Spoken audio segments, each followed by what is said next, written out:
ঈদের খুশি আছে, ঈদের আনন্দ আছে, ঈদে ভালো পোশাক পরবো, সব ঠিক আছে।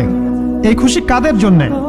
قد أفلح من تزكى وذكر اسم ربه فصلى।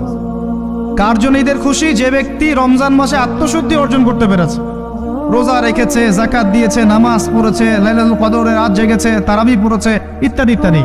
এই ব্যক্তি আত্মশুদ্ধি অর্জন করেছে, এই ব্যক্তির জন্য ঈদের খুশি।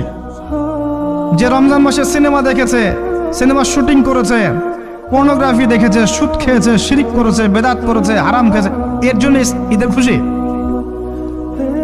মানুষকে ঠকিয়েছে, ব্যবসায় মাল কম দিয়েছে, পণ্য মজুত করেছে, ইচ্ছা করে দ্রব্যের দাম বাড়িয়েছে, সরকারকে বিব্রত করেছে, জনগণকে দুর্ভিক্ষের দিকে ঠেলে দিয়েছে, এদের জন্য ঈদের খুশি?